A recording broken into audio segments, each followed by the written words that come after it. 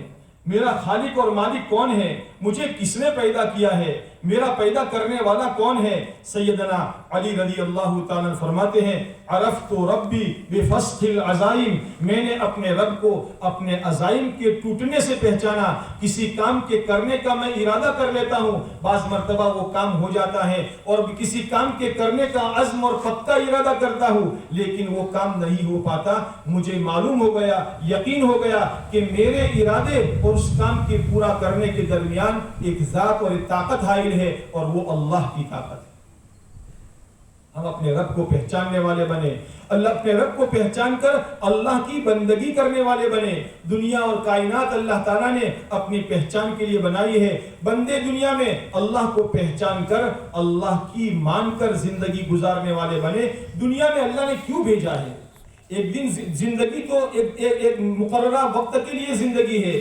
دنیا ہمیشہ رہنے کی جگہ نہیں ہے۔ اس دنیا میں جو آیا ہے وہ جانے کے لیے آیا ہے، کوئی بھی ہمیشہ رہنے کے لیے نہیں آیا۔ کل من علیہا فان ویبقى وجہ ربک ذو الجلال والاکرام۔ دنیا میں زمین پر جتنی مخلوقات ہے، یہ ساری کی ساری مخلوقات کو فنا ہونا ہے۔ نبی بڑے بڑے انبیاء دنیا میں آئے، وہ نبی بھی دنیا سے چلے گئے۔ بڑے بڑے اولیاء دنیا میں آئے، وہ اولیاء بھی دنیا سے چلے گئے۔ بڑے بڑے بادشاہ دنیا میں آئے، بڑے بڑے قلعے تعمیر کیے، بڑی بڑی تعمیرات کی، لیکن وہ دنیا سے چلے گئے۔ خود ہمارے آقا محمد رسول اللہ صلی اللہ علیہ وسلم کو قرآن پاک میں اللہ تعالیٰ فرماتے ہیں انک میت وانہم میتون۔ پیارے نبی علیہ السلام، آپ کو موت آنی ہے اور یہ دنیا کے انسانوں کو بھی موت آنی ہے۔ پیارے نبی علیہ السلام کے پاس حضرت جبرائیل علیہ السلام اللہ کی طرف سے تشریف لائے اور فرمایا اے اللہ کے رسول صلی اللہ علیہ وسلم، آپ دنیا میں جس سے چاہے محبت کر لے، ایک نہ ایک دن آپ کو اس سے جدا ہونا ہے۔ دنیا کی زندگی چند روزہ ہے، اصل زندگی آخرت کی ہے۔ دنیا کی زندگی کو اللہ تعالیٰ نے ایک کھیل بتایا ہے، لہو و لعب بتایا ہے، اور جینے کی زندگی اللہ تعالیٰ نے آخرت کی زندگی بتائی ہے، اور فرمایا وَإِنَّ الْآخِرَةَ لَهِيَ الْحَيَوَانِ، جینے کی زندگی، ہمیشہ رہنے کی زندگی آخرت کی ہے۔ ایک جگہ پر اللہ تعالیٰ فرعون کے ایک درباری کی بات کو نقل کر کے اللہ فرماتے ہیں یا قوم انما هذه الحیات الدنیا متاع وَإِنَّ الْآخِرَةَ هِيَ دَارُ الْقَرَارِ، اے میری قوم، یہ دنیا کی زندگی تو چند روزہ سامان ہے، اور باقی قرار کی زندگی، ہمیشہ رہنے کی زندگی آخرت کی زندگی ہے۔ میں آخرت کی زندگی میں کامیاب ہونے والا کیسے بن جاؤں؟ آخرت کی زندگی میں ہمیشہ ہمیشہ کی راحت مجھے کیسے مل جائے؟ آخرت کی زندگی میں اللہ کی پکڑ سے کیسے بچ جاؤں؟ اللہ کی ناراضگی سے کیسے بچ جاؤں؟ اس کے لیے اللہ تعالیٰ نے قرآن کریم میں دنیا کے سارے انسانوں کو ایک حکم فرمایا، اور یہ فرمایا یا ایھا الناس اعبدوا ربکم الذی خلقکم، اے دنیا کے انسانوں، اپنے رب کی پوجا کرو، اپنے رب کی بندگی کرو، اپنے رب کی عبادت کرو، جس نے آسمان بنایا، جس نے زمین بنائی، جس نے تم کو پیدا کیا ہے۔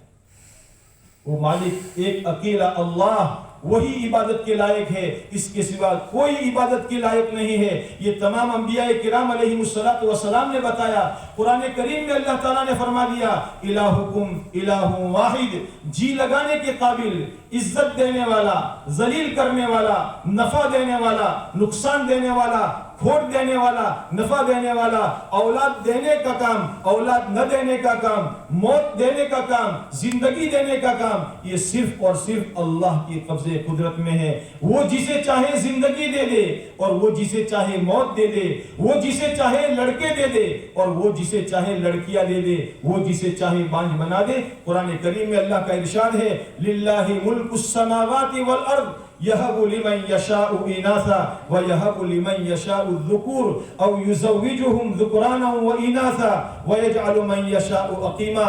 اللہ ہی کی بادشاہت ہے، ساری دنیا میں بادشاہت اللہ ہی کی ہے، ساری دنیا کا بادشاہ اللہ ہے، وہ شہنشاہ ہے، وہ مالک الملک ہے، جس کو چاہے جو چاہے جتنا چاہے اللہ تعالیٰ فرماتے عطا فرما دے، جس کو اولاد دینا چاہے اولاد دے دے، جس کو لڑکے دینا چاہے لڑکے دے دے، جس کو لڑکیاں دینا چاہے لڑکیاں دے دے، اور جسے چاہے بانجھ بنا دے۔ کرنے والی ذات اللہ تعالیٰ کی۔ دنیا میں اللہ نے ہمیں کیوں بھیجا ہے؟ ہم کیوں آئے ہیں؟ 50 سال 60 سال 70 سال 80 سال 100 سال کی زندگی میں ہمیں کیا کرنا ہے؟ کیا ہم کھانے پینے کمانے بچے پالنے کے لیے آئے ہیں؟ ہمارا مقصود کیا ہے؟ دنیا میں آنے کا ہمارا مقصود کیا ہے؟ ایک آدمی اپنے گھر سے باتھ روم میں جاتا ہے اور ٹوال لے کر جاتا ہے، گرم پانی لے کر جاتا ہے، صابن دانی میں صابن رکھ کر جاتا ہے، باتھ روم میں آدھا گھنٹہ رہتا ہے، پھر واپس آ جاتا ہے۔ بھائی کیا کر کے آئے ہو؟ بھائی میں تو یوں ہی واپس آ گیا۔ ارے بھائی تم باتھ روم میں کیوں گئے تھے؟ بھئی میں تو نہانے کے لیے گیا تھا۔ باتھ روم کیوں بنایا گیا ہے؟ کو نہانے کے لیے بنایا گیا ہے۔ بھئی سارے اسباب لے کر گئے تھے، ٹوال لے کر گئے تھے، گرم پانی لے کر گئے تھے، صابن دانی لے کر گئے تھے، سارا سب کچھ لے کر گئے۔ بھئی میں تو بھول گیا۔ اگر کوئی انسان دنیا میں اللہ کی بندگی کے بغیر آئے گا، اس سے زیادہ بے وقوف انسان دنیا آخرت میں کوئی نہیں ہوگا، اس سے زیادہ خسارے والا انسان دنیا میں کوئی نہیں ہوگا، جو اللہ کی بندگی کیے بغیر اور اللہ کو راضی کیے بغیر، اللہ کو مانے بغیر اور اللہ کی مانے بغیر دنیا سے چلا گیا۔ دنیا کا سارا مال و متاع، دنیا کا سارا سونا چاندی، دنیا کے سارے زیورات اور داگینے اور دنیا کا سارا بینک بیلنس اس کو اللہ کے عذاب سے نہیں بچا سکے گا۔ وہ دنیا میں چاہے جتنا بڑا مالدار ہو، پوری دنیا کا صدر اور پرمکھ بنا ہوا ہو، لیکن اگر وہ اللہ کی عبادت کے بغیر، اللہ کو مانے بغیر دنیا سے چلا گیا، مرنے کے بعد کی زندگی میں وہ سب سے بڑا بھکاری ہوگا۔ وہ اللہ کے سامنے یہ عرض کرے گا، اے اللہ مجھے جہنم کے عذاب سے بچنے کے لیے میں زمین بھر کر سونا دے دوں، تولا 2 تولا، کلو 2 کلو، من 2 من کی بات نہیں، پورا زمین بھر کا سونا دے دوں، مجھے اس کے بدلے میں عذاب سے بچا دیا جائے۔ لیکن اللہ کے وہاں عذاب سے چھٹکارے کی کوئی صورت نہیں ہوگی۔ اللہ نے اٹل قانون بنایا ہے، جب سے دنیا بنی ہے تب سے لے کر جب تک دنیا قائم رہے گی، اللہ نے اٹل قانون بنایا ہے۔ انسانوں کی کامیابی کا مدار، دنیا اور آخرت میں انسانوں کے پلٹنے کا مدار، آخرت کی ہمیشہ ہمیشہ کی زندگی میں ہمیشہ ہمیشہ کی جہنم سے بچ کر ہمیشہ کی جنت میں جانے کا مدار صرف اور صرف اللہ کو ماننے اور اللہ کی ماننے پر ہے۔ اگر دنیا میں رہنے والا غریب سے غریب انسان جس کے پاس پہننے کا پورا کپڑا نہیں ہے، غریب سے غریب انسان جس کے صبح کے کھانے میں سوکھی روٹی ہے، شام کو کچھ بھی نہیں ہے، جس نے اپنے پیٹ پر پتھر باندھ کر گزارا کیا ہے، لیکن اگر وہ اللہ کو مان کر اور اللہ کی مان کر زندگی گزار رہا ہے، اللہ کی بندگی کے ساتھ زندگی گزار رہا ہے، اللہ تبارک و تعالی اپنے اس بندے کا تعلق سکرات موت سے ہی، موت سے پہلے ہی اللہ تعالی جنت کے ساتھ اس کا کانٹیکٹ اور تعلق قائم کر دیں گے، اور جیسے جیسے وہ منزل میں آگے بڑھتا جائے گا، وہ اللہ کی راحت اور نعمتوں کے اندر میں جاتا جائے گا، یہاں تک کہ اللہ تعالیٰ آخری منزل جنت میں اس کو ہمیشہ ہمیشہ کا آرام عطا فرمائے۔ لیکن اگر میرے دوستو، اگر دنیا میں کوئی انسان دنیا میں ظاہری نعمت ساری کی ساری اس کے پاس ہے، روزانہ اپنے کپڑے بدلتا ہے، نئی نئی سواریاں لاتا ہے اور اچھے اچھے بنگلوں میں رہتا ہے اور بینک بیلنس بھی اس کے پاس ہے، سونے چاندی کے اندر میں ڈھکا ہوا ہے، لیکن اگر وہ اللہ کی بندگی نہیں کرتا، اللہ کو مان کر اللہ کی مان کر نہیں چلتا، تو جیسے جیسے موت قریب آئے گی اس کی پریشانیاں بڑھتی جائے گی، اور اسی حال میں اللہ کو نہ ماننے اور اللہ کی نہ ماننے کی حالت میں اگر وہ آدمی موت کی بارڈر کو کراس کر کے پار کر کے قبر میں چلا گیا، اس کی مصیبتیں اور اس کی تکلیفیں دن بدن بڑھتی چلی جائے گی، اس کے لیے راحت کی آرام کی کوئی شکل نہیں ہوگی، چاہے وہ دنیا کا کوئی انسان ہو۔ قرآن کریم میں اللہ تعالیٰ نے مثالیں بیان فرمائی ہے، ہاں اللہ تعالیٰ نے قرآن کریم میں مثالیں بیان فرمائی ہے۔ دنیا میں کسی کا حسب نسب اللہ کے وہاں نہیں چلے گا. میں مولوی صاحب کا لڑکا ہوں, میں مفتی صاحب کا بھائی ہوں, میں فلاں صاحب کا بیٹا ہوں, میں فلاں صاحب کا رشتہ دار ہوں, نہیں. حدیث پاک میں فرمایا ہے پیارے رسول صلی اللہ علیہ وسلم نے, من بطأ به عمله لم يسرع به نسبه, او کما قال علیہ الصلوۃ والسلام, جس کو اس کا عمل اللہ سے دور کر دے, اس کی بدعملی کی وجہ سے وہ اللہ سے دور ہو جائے, اس کا اچھے نسب والا ہونا, اچھے خاندان میں پیدا ہونا اس کو اللہ سے قریب نہیں کر سکتا. دنیا میں بڑے سے بڑے اگر کسی کا مرتبہ ہے تو نبیوں کا مرتبہ ہے. اللہ تعالیٰ نے نبیوں کے گھرانے کی باتیں بیان فرمائی ہے. اللہ تعالیٰ نے فرمایا ضرب اللہ مثلا, اللہ نے مثال بیان فرمائی. لوط علیہ السلام, نوح علیہ السلام اللہ کے نبی تھے, اللہ کو ماننے والے تھے, اللہ کی ماننے والے تھے, اللہ کے بندوں کو اللہ کی ماننے کی دعوت دیتے تھے. لیکن ان دو نبیوں کی گھر والیاں اللہ کو ماننے والی اور اللہ کی ماننے والی نہ تھی, اور اسی حال پر موت آ گئی. تو اللہ تبارک و تعالیٰ نے فرمایا ان کی بیویاں نبی کی بیویاں تھی, نبی کے کپڑے دھوتی تھی, نبی کے گھر کا کھانا پکاتی تھی, نبی کے بستر بچھاتی تھی, لیکن اس کے باوجود چونکہ ان کی زندگی میں ایمان نہیں تھا, ان کی زندگی میں دین نہیں تھا, ان کی زندگی میں اللہ کو ماننا نہیں تھا, ان کی زندگی میں اللہ کی ماننا نہیں تھا, اسی حال میں دنیا سے چلی گئی. اللہ نے ہمیشہ ہمیشہ کے لیے جہنم میں داخل کر دیا. فرعون جس نے دنیا میں خدائی کا دعویٰ کر رکھا تھا اور یہ اعلان کیا تھا انا ربکم الاعلی, میں تمہارا سب سے بڑا رب ہوں, لیکن ان کے گھر میں رہنے والی حضرت آسیہ رضی اللہ تعالی عنہا, انہوں نے اللہ کو مان کر زندگی گزاری, اللہ کی مان کر زندگی گزاری. وقت کے نبی موسیٰ علیہ السلام کے کلمے پر ایمان لائی, اور اس ایمان لانے کی وجہ سے زبردست مصیبتوں کا سامنا کرنا پڑا, حالات کا شکار ہوئی, تمام تکلیفوں کو برداشت کیا, لیکن اللہ کی بات کو نہ چھوڑا, اللہ کے ماننے کو نہ چھوڑا, دین کو اپنے ہاتھ سے نہ چھوڑا. مر گئی, شہید ہو گئی, اپنی جان دے دی. یہ طے کر لیا جان دینے کی چیز ہے, جان دے سکتی ہوں, ایمان دینے کی چیز نہیں ہے, ایمان نہیں دے سکتی. اپنے ایمان کو بچانے کے لیے اپنی جان اللہ کی نسبت پر نچھاور کر دی, شہید ہو گئی. اللہ تبارک و تعالیٰ نے ان کے لیے قرآن پاک میں جنت کا وعدہ فرمایا. میرے بزرگوں, دوستوں اور بھائیوں, اللہ نے ہمیں دنیا کی مختصر سی زندگی اللہ نے بندگی کے لیے دی ہے. قرآن کریم میں اللہ تعالیٰ فرماتے ہیں تبارک الذی بیدہ الملک وہو علی کل شیء قدیر الذی خلق الموت والحیاۃ لیبلوکم ایکم احسن عملا. موت اور زندگی اللہ نے اس لیے بنائی ہے تاکہ اللہ تعالیٰ اپنے بندوں کا امتحان کرے کہ میرے بندوں میں سے کون اچھا عمل کر کے آتا ہے. میرے بزرگوں, ہم دنیا میں اچھا عمل کرنے کے لیے, اچھا کام کرنے کے لیے آئے ہیں. اچھا کام وہ کہلائے گا جس کام پر پیارے نبی محمد الرسول اللہ صلی اللہ علیہ وسلم کے طریقے کی مہر لگی ہوئی ہوگی, آپ کے سنت طریقے کا سکہ لگا ہوا ہوگا. وہ اصلی عمل ہے اور وہ حقیقی عمل ہے. جیسے 500 کا نوٹ, 100 کا نوٹ وہ کہلائے گا جس پر حکومت کا سکہ لگا ہوا ہوگا. اگر کوئی نقلی نوٹ لے کر 500 روپے کی نوٹ کر جائے گا اور 50 پیسے کی دکاندار سے چیز مانگے گا, دکاندار نہیں دے گا. وہ کہے گا بھئی دیکھنے میں تو 500 کی نوٹ ہے لیکن اس پر حکومت کا سکہ نہیں ہے. میرے بزرگوں, سب سے اچھا عمل وہ کہلائے گا, اللہ کی بندگی وہ کہلائے گی جس پر محمد الرسول اللہ صلی اللہ علیہ وسلم کی سنت کا سکہ لگا ہوا ہو. جس عمل پر اللہ کے نبی صلی اللہ علیہ وسلم کی سنت کا سکہ لگا ہوا نہیں ہوگا وہ عمل مردود قرار دیا جائے گا.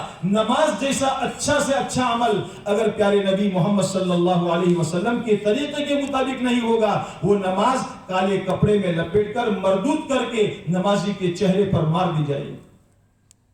اس لیے اللہ نے ہمیں احسن عمل, اچھا عمل کرنے کے لیے دنیا میں بھیجا ہے.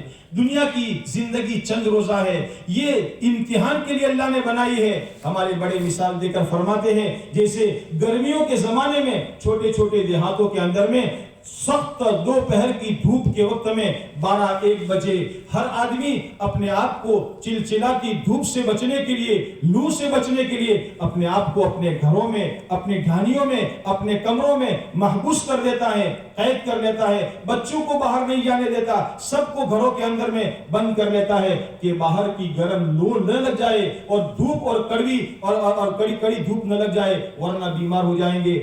ایسے سخت دوپہر کی کڑی دھوپ کے زمانے میں کوئی مداری آتا ہے، کھیل تماشا بتانے والا سپیرا آتا ہے اور وہ سپیرا مداری ڈگڈگی بجاتا ہے، ڈب ڈب ڈب ڈب کر کے ڈگڈگی بجاتا ہے، تو شہر کے اندر میں اور دیہاتوں کے اندر میں جب وہ ڈگڈگی کی آواز گھروں کے اندر میں پہنچتی ہے، وہ گاؤں کے چوراہے پر بیٹھ کر اپنا تماشا اور کھیل بتانا شروع کرتا ہے، تو گھروں میں سے پھر چھوٹے چھوٹے بچے آنے شروع ہوتے ہیں، پھر کچھ لڑکے لڑکیاں آنی شروع ہوتی ہے، پھر بڑے آتے ہیں، جوان آتے ہیں، بوڑھے آتے ہیں، اور تھوڑی دیر کے اندر میں ایک مجمع قائم ہو جاتا ہے اور مداری اپنا کھیل بتانا شروع کرتا ہے۔ جب اپنا کھیل پورا ہو جاتا ہے تو مداری لوگوں سے، سپیرا لوگوں سے پیسے مانگنا شروع کرتا ہے، 5 روپے 10 روپے 5 روپے 10 روپے مانگنا شروع کرتا ہے، 1 2 10 20 50 کھسکنا شروع ہو جاتے ہیں اور دھیرے دھیرے سارا مجمع بکھر جاتا ہے اور وہ مداری اپنا جھولا لے کر دوسرے گاؤں میں چلا جاتا ہے۔ اس سپیرے اور مداری کے آنے سے پہلے گاؤں میں ایک سناٹا طاری ہو چکا تھا، ایسے ہی مداری کے جانے کے بعد دوبارہ سناٹا طاری ہو جاتا ہے، تھوڑی دیر کا تماشا ہوتا ہے۔ اللہ جل شانہ نے ایسے ہی دنیا کو قائم کیا ہے۔ ایک زمانہ تھا دنیا کا وجود نہیں تھا، نہ آسمان تھا، نہ زمین تھا، نہ سورج، نہ چاند، نہ پہاڑ، نہ دریا، نہ انسان، نہ جنات، نہ چرند، نہ پرند، نہ درند، کچھ نہیں تھا۔ اللہ نے اپنی قدرت کاملہ سے ان تمام کو پیدا کیا اور ایک تھوڑا سا موقع اللہ تبارک و تعالیٰ نے دنیا کو فراہم فرمایا، اور ایک زمانہ آئے گا کہ اللہ تبارک و تعالیٰ ساری دنیا کو ختم کر دیں گے، تمام فرشتے ختم ہو جائیں گے، جبرائیل بھی، میکائیل بھی، اسرائیل بھی اور اسرائیل بھی، اور یہ فرمایا اللہ تعالیٰ فرمائیں گے، فرشتے کہیں گے یہ جبرائیل اور میکائیل تو اے باری تعالیٰ آپ کے پرانے وہ ہے فرشتے ہیں اور یہ ہے وہ ہے۔ اللہ تعالیٰ فرمائیں گے اسکت، چپ ہو جاؤ، میں نے طے کر لیا ہے جو میرے عرش کے نیچے ہے ان تمام کو موت آنی ہے۔ قرآن کریم میں اللہ کا فرمان ہے کل نفس ذائقۃ الموت، ہر نفس کو موت کا مزہ چکھنا ہے، سب ختم ہو جائیں گے، کوئی باقی نہیں بچے گا۔ تو اللہ تعالیٰ دنیا کے انسانوں کی روحوں سے خطاب فرما کر یہ فرمائیں گے لمن الملک اليوم، آج کس کی بادشاہت ہے؟ اے پردھانوں، اے منتریوں، اے سنتریوں، اے صدروں، اے وزیروں، بتاؤ دنیا میں یہ کہتے تھے ہماری صدارت ہے، ہماری وزارت ہے، ہماری پردھان منتری ہے اور ہمارا یہ ہے اور ہمارا وہ ہے، آج بتاؤ لمن الملک اليوم، کس کی بادشاہت ہے؟ کوئی جواب دینے والا نہیں ہوگا۔ تو اللہ تعالیٰ فرمائیں گے للہ الواحد القہار، ایک زبردست اللہ کی بادشاہت ہے۔ پھر اللہ تعالیٰ جبرائیل کو، میکائیل کو، اسرافیل کو ان کو زندہ کریں گے اور اسرافیل علیہ السلام دوبارہ سور پھونکیں گے اور ساری کائنات کو اللہ تبارک و تعالیٰ دوبارہ زندہ کریں گے، اور پھر اللہ تبارک و تعالیٰ ہر ایک کو حشر کے میدان میں جمع کریں گے۔ میرے بزرگوں، دنیا چند روزہ زندگی ہے، اس دنیا کی زندگی میں اللہ تعالیٰ نے ہمیں بندگی کے لیے پیدا کیا ہے۔ کامیاب انسان وہ ہے جو اللہ کو راضی کر کے دنیا سے چلا جائے، ناکام انسان وہ ہے جو اللہ کو ناراض کر کے دنیا سے چلا جائے۔ اللہ راضی کس سے ہوتے ہیں اور اللہ ناراض کس سے ہوتے ہیں؟ اللہ تعالیٰ نے یہ چیزیں بتانے کے لیے انبیاء کرام علیہ السلام کو دنیا میں بھیجا۔ نبیوں نے دنیا میں آ کر اللہ کے بندوں کو اللہ کی مرضیات بتائی۔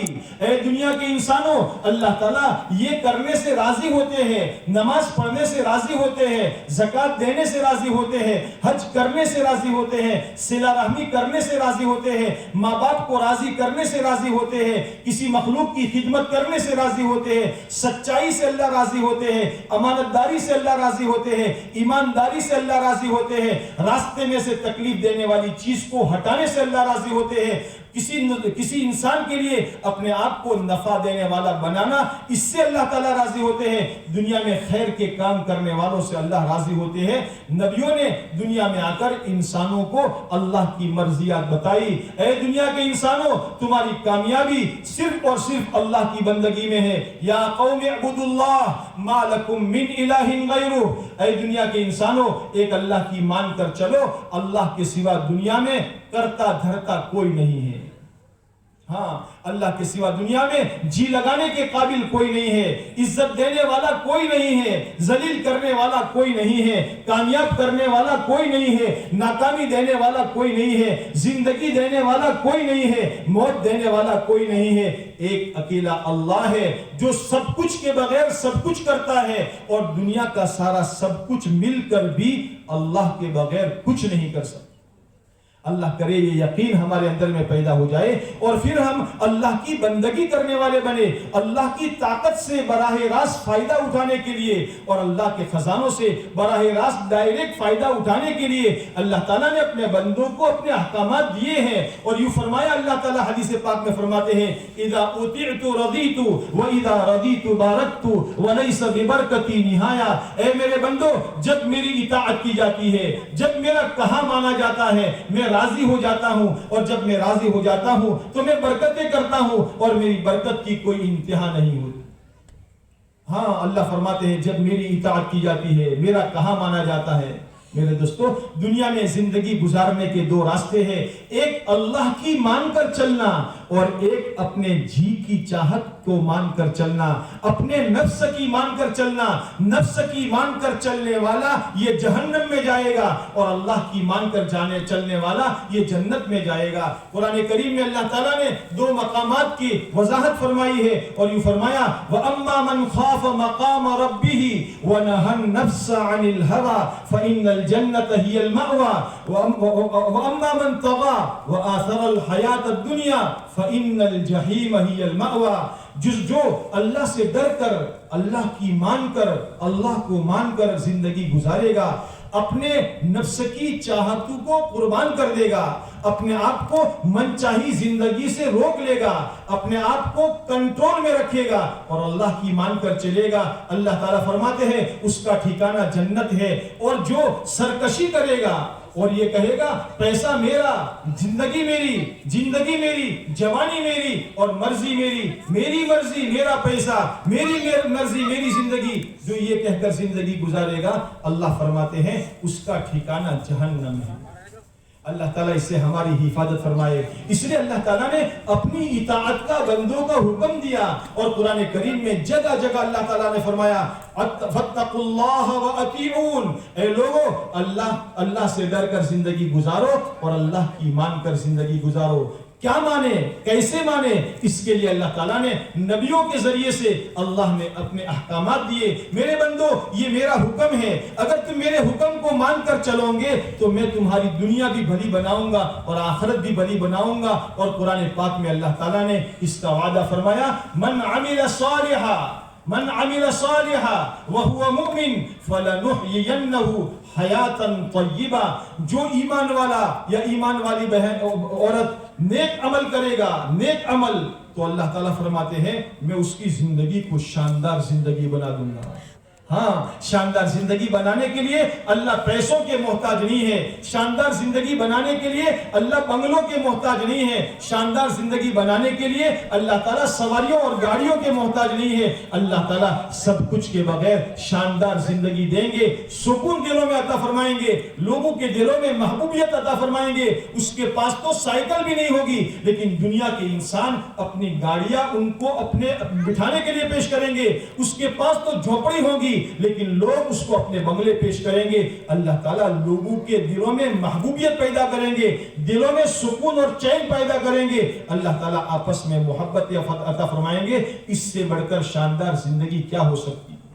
اس لیے اللہ تعالیٰ نے اپنے پیارے نبی محمد رسول اللہ صلی اللہ علیہ وسلم کے ذریعے سے اپنے بندوں کو جو احکامات دیے، ان میں سب سے پہلا حکم نماز کا دیا۔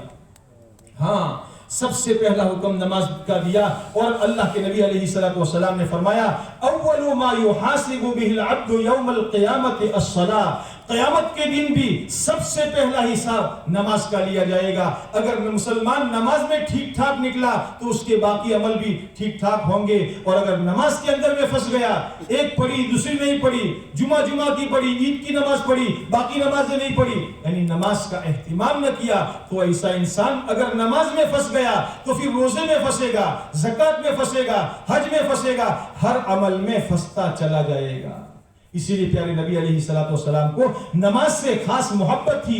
اگر ہم یہ چاہتے ہیں اللہ کے نبی علیہ السلام سے ہم سچی محبت کرنے والے بنے, آپ کا عشق اگر ہمارے دل میں ہے, ہم اللہ کے نبی علیہ السلام کے دل کو قرار پہنچانا چاہتے ہیں, آپ کی آنکھوں کو ٹھنڈک پہنچانا چاہتے ہیں. پیارے نبی علیہ السلام کا ارشاد ہے, جعلت قرۃ عینی فی الصلاۃ, میرے آنکھوں کی ٹھنڈک نماز میں رکھی گئی ہے.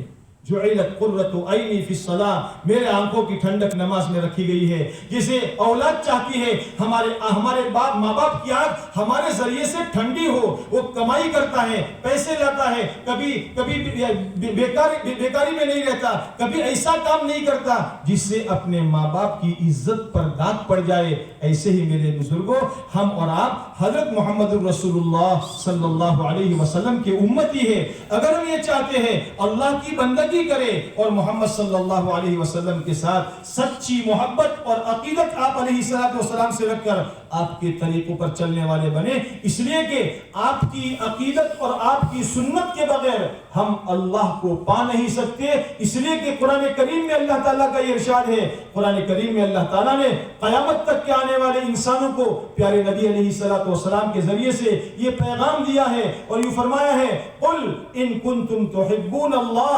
فاتبعونی یحببکم اللہ ویغفر لکم ذنوبکم. اے دنیا کے انسانوں, اگر تم اللہ سے محبت کرتے ہو, اللہ کو راضی کرنا چاہتے ہو, اے محمد صلی اللہ علیہ وسلم لوگوں کو ہمارا یہ پیغام پہنچا دو کہ وہ محمد صلی اللہ علیہ وسلم کے پیچھے پیچھے چلے. اگر وہ محمد صلی اللہ علیہ وسلم کے پیچھے پیچھے چلیں گے تو اللہ ان سے محبت کرے گا اور اللہ ان کے گناہوں کو معاف کر دے گا. ہاں کہ محمد سے وفا تو نے تو ہم تیرے ہیں, یہ جہاں چیز ہے کیا لوح و قلم تیرے ہیں. اللہ کے نبی علیہ السلام کا سچا اتباع, یہ نہیں کہ مسجد میں آئے تو اللہ کے نبی علیہ السلام کا اتباع کر لیا, سر پر ٹوپی پہن لی, پائچہ اونچا کر لیا, نماز ویسی پڑھ لی اور مسجد سے باہر گئے تو ہمارا کچھ اور طریقہ ہو گیا, ٹوپی جیب میں چلی گئی, پاجامہ نیچے ہو گیا اور پتہ نہیں کیا سے کیا ہو گیا. مسجد میں آئے تو مسلمان بن گئے اور باہر گئے تو کچھ اور بن گئے. نہیں, ہماری زندگی کی صبح و شام, ہماری زندگی کی بچپن, جوانی اور بڑھاپا, ہماری زندگی میں کمانا اور خرچ کرنا, ہماری زندگی میں شادی بیاہ کرنا اور موت میت کرنا, یہ ساری چیزیں پیارے نبی علیہ السلام کے طریقے کے مطابق ہوگی. اللہ تعالی ہمیں دنیا اور آخرت میں کامیاب کرے گا. اس لیے میرے بزرگوں, ہم اللہ کے نبی علیہ السلام پر اللہ تعالیٰ نے سب سے پہلے نماز کا حکم نازل فرمایا. ہر مسلمان نماز کا اہتمام کرنے والا بنے, چاہے وہ مرد ہو یا عورت ہو. جس مسلمان پر نماز فرض ہو چکی ہے, 12-13 سال کی لڑکی ہے, 14-15 سال کا لڑکا ہے, ان پر نماز فرض ہو چکی ہے, گویا ان کا کل قیامت کے دن حشر کے میدان میں ان سے ایک ایک نماز کے بارے میں حساب لیا جائے گا. اب یہ مکلف بن چکے ہیں, ان پر نماز فرض ہو چکی ہے, ان کے لیے نماز کا پڑھنا ہر حال میں ضروری ہے. نماز پڑھنے کے لیے نماز کی ابتدائی چیزیں اس کو ہر مسلمان جانے, سیکھے.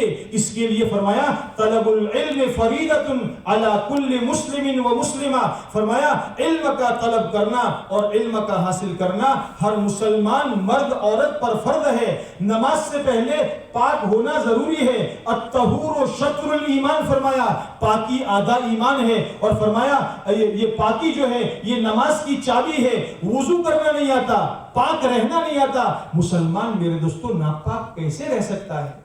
پیشاب کر کے کھڑا ہو گیا. مسلمان اور غیر میں کوئی فرق نہیں ہے. مسلمان پاک صاف رہنا والا ہوتا ہے. النظافت من الایمان, صفائی ایمان کا حصہ بتایا گیا ہے. اور مسلمان گنجڑی میں رہنے والا بنے, میلا کچیلا, میلا کچیلا رہنے والا بنے اور یہ سمجھے کہ ہم تو سادہ زندگی گزارتے ہیں. سادگی اور چیز ہے اور صفائی اور پاکی اور چیز ہے. مسلمان پاک صاف رہنے والا بنے, یہاں تک کہ اپنے بچوں کو بھی پاک صاف رکھنے والا بنے.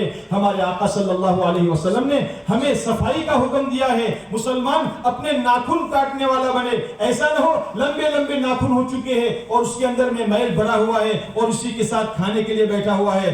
سر کے بال بڑھ چکے ہیں اور اس کے اندر میں نہ تیل ہے, نہ کنگھی ہے, نہ سنوارنا ہے. ایسا اللہ کے نبی علیہ الصلوۃ والسلام نے مسلمان کو رہنا نہیں سکھایا. مسلمان کو بتایا النظافۃ من الایمان, پاک صاف رہنا یہ مسلمان کا شیوا ہے اور ایمان کا حصہ ہے. ہم خود اپنے آپ کو پاک صاف رکھے, اپنے بدن کو پاک صاف رکھے, اپنے کپڑوں کو پاک صاف رکھے. اللہ کے نبی علیہ الصلوۃ والسلام کے بدن پر جو کرتا ہوا کرتا تھا, ان کرتوں میں پیوند تو ہوتے تھے لیکن کپڑا میلا کچیلا نہیں رہتا تھا. کپڑا میلا کچیلا نہیں رہتا تھا. آپ علیہ الصلوۃ والسلام نے جمعہ کے دن سارے کے سارے مسلمان جمع ہوتے ہیں. ایک مسلمان سے دوسرے مسلمان کو گھن پیدا نہ ہو جائے, نفرت نہ پیدا ہو جائے, اس لیے کہ مدینے کے اندر میں پانی کی قلت تھی, گرمیاں سخت ہوتی تھی. تو آپ علیہ الصلوۃ والسلام نے صحابہ کو یہ حکم فرمایا جمعہ کے دن غسل کر کے آیا کرو, یعنی پاک صاف رہا کرو. ہماری وجہ سے کسی کو تکلیف نہ پہنچے. مسلمان کو پاک صاف رہنا سکھایا. اپنے گھر کو پاک صاف رکھو. یہاں تک کہ روایت میں یہ فرمایا نظفوا افنیتکم, اپنے گھر کے آنگن کو بھی صاف ستھرا رکھو.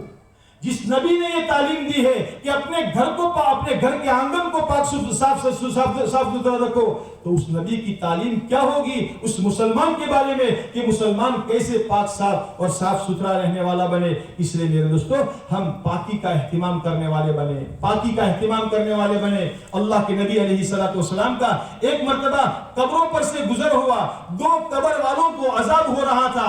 آپ علیہ الصلوۃ والسلام نے فرمایا ان 2 قبر والوں کو عذاب ہو رہا ہے اور بڑے گناہ کی وجہ سے نہیں. کس گناہ کی وجہ سے ہو رہا ہے؟ ایک قبر والا تو پیشاب سے احتیاط نہیں کرتا تھا اور دوسرا قبر والا چگلی کیا کرتا تھا.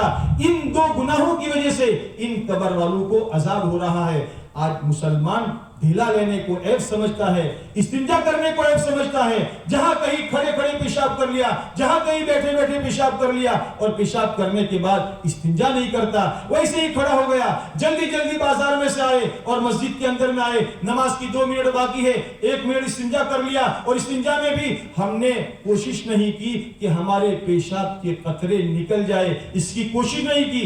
آج کل میرے دوستو ہمارے مثانے کمزور ہو چکے ہیں. بعض مرتبہ پیشاب کر کے یوں ہی کھڑے ہو جاتے ہیں اور وضو کے اندر میں یا نماز میں رکوع سجدے میں جاتے ہیں تو احساس ہوتا ہے کہ پیشاب کا قطرہ شاید گر رہا ہے, پیشاب کا قطرہ گر رہا ہے. اس وسوسے سے بچنے کے لیے ہمیں یہ حکم دیا گیا کہ استنجا اطمینان سے کرے اور اس کے بعد وضو اطمینان سے کرے اور پھر اس کے بعد نماز کے لیے حاضر ہو.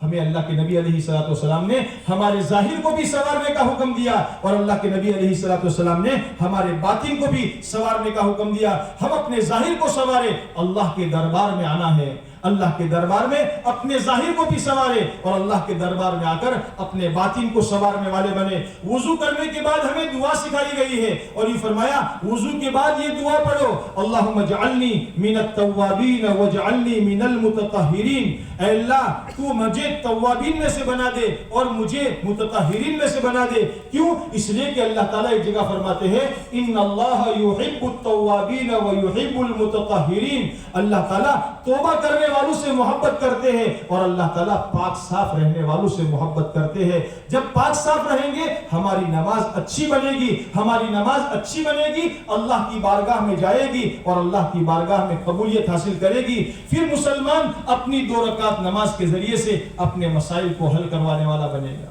آج مسلمان اپنے حالات سے پریشان ہے, حالات سے پریشان, حالانکہ اللہ تعالیٰ نے ہمارے تمام حالات کا علاج, اللہ تعالیٰ نے تمام مصیبتوں کا مداوا اللہ نے نماز میں رکھا ہے اور اللہ نے اپنے ایمان والے بندوں کو فرمایا ہے یا ایھا الذین آمنوا استعینوا بالصبر والصلاۃ. اے ایمان والو صبر اور نماز کے ذریعے سے مجھ سے مدد مانگو.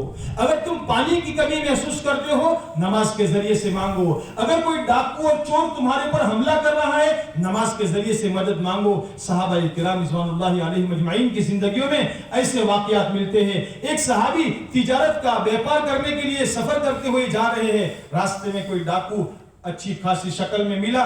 اس نے صحابی کے پیچھے سوار ہو کر اس راستے پر چلنے لگا. آگے جا کر ایک جنگل پر وہ راستہ ختم ہو گیا تو وہ نیچے اترا سواری سے اور ان صحابی کو قتل کرنے کا ارادہ کیا. صحابی نے پوچھا بھائی کیا بات ہے؟ اگر میرا مال چاہیے مال لے لے, پیسے لے لے, میرے پاس جو کچھ سامان ہے وہ سامان لے لے, مجھے کیوں مارتا ہے؟ اس نے کہا نہیں, پہلے تجھے ماروں گا پھر سارا سامان لوں گا. اچھا مجھے 2 رکعت نماز پڑھ لینے دیں. نماز پر کتنا یقین تھا. جیسے میرے دوستو ہمیں یقین ہوتا ہے ہماری چائے شکر سے میٹھی ہوتی ہے, اس سے زیادہ یقین صحابہ کرام کو اپنی نماز پر تھا.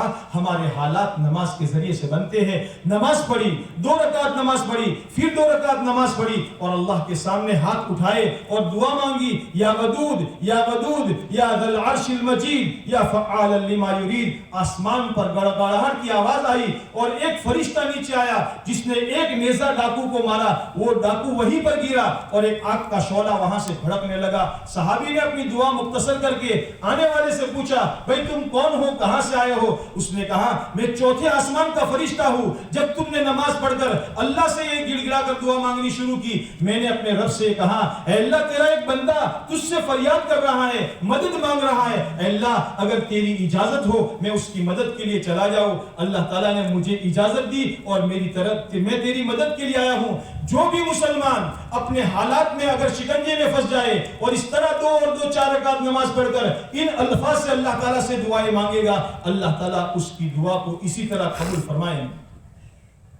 لیکن میرے دوستو ہماری نگاہیں اللہ کی قدرت سے ہٹ کر اسباب پر آ گئی. ہم دنیا میں اسباب کے چکر میں پڑ گئے, 99 کے فیر میں پڑ گئے. اس سے نہیں ہوتا تو اس سے کرتے ہیں, اس سے نہیں ہوتا تو اس سے کرتے ہیں. ساری جگہ میں دوستو اپنا سب کچھ کھپانے کے بعد بھی کچھ نہیں ہوتا تو پھر کہتا ہے بھائی جی اللہ نے مرضی, جی اللہ نے مرضی سے تھا ہے. ہم پہلے ہی اللہ کی مرضی جاننے والے بنے, میرے اللہ کی طرف سے آئے. حالات اللہ کی طرف سے آتے ہیں اور ان حالات کا علاج اللہ کے سوا کسی کے پاس نہیں ہے. میرے دوستو ہم بھاگ کر جائیں گے تو کہاں جائیں گے؟ اللہ سے دور ہو کر, اللہ سے دوڑ کر کہاں جائیں گے؟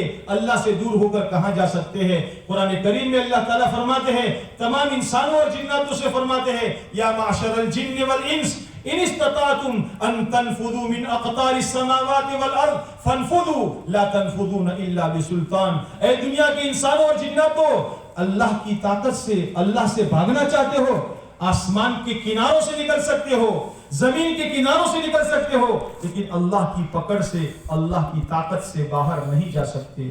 اس لیے دوستو اللہ کی طاقت کو اپنی موافقت میں کرنے کے لیے, اللہ کے خزانے سے فائدہ اٹھانے کے لیے, ایک صحابی رضی اللہ تعالیٰ عنہ کو ان کا قرضہ ادا کرنا تھا تو دوسرے صحابی نے بنجر جیسی بنی کا ہمارا جیسا ریت کا ریگستان ہے ایسی بنجر زمین کا کوئی حصہ دے دیا. ان کے غلام نے کہا میرے آقا یہ تو بالکل بنجر باٹھے جیسی زمین ہے, اس میں کوئی اناج نہیں ہے, پانی کا قطرہ نہیں ہے, ایسی زمین لے کر کیا کریں گے؟ فرمایا کوئی بڑا مسئلہ نہیں ہے, اگر پانی نہیں ہے تو اللہ تو ہے. فرمایا مصلی بچھاؤ. مصلی بچھایا اور وہیں پر نماز پڑھی اور نماز میں دیر تک سجدے میں اللہ تعالیٰ سے دعائیں مانگتے رہے اور پھر نماز سے فارغ ہونے کے بعد مصلی اٹھایا, اپنے غلام سے کہا یہاں کھودنا شروع کرو. جب زمین کھودنا شروع کی تو وہاں سے اللہ تعالیٰ نے پانی کا چشمہ اللہ تعالیٰ نے جاری فرما دیا.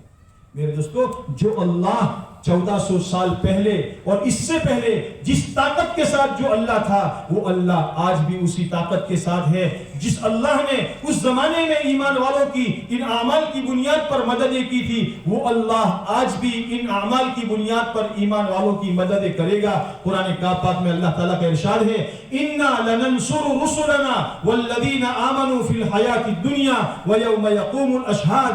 ہم البتہ ضرور مدد کرتے ہیں اور کریں گے اور کرتے رہیں گے، نبیوں کی بھی اور ایمان والوں کی بھی، دنیا کی زندگی میں بھی، اور اللہ تعالیٰ آخرت کے اندر بھی مدد کریں گے۔ مدد کی حاصل کرنے کا راستہ اللہ تعالیٰ کے احکامات ہے۔ نماز اللہ کا سب سے بڑا حکم ہے۔ آج کا مسلمان نماز سے غافل ہو چکا ہے۔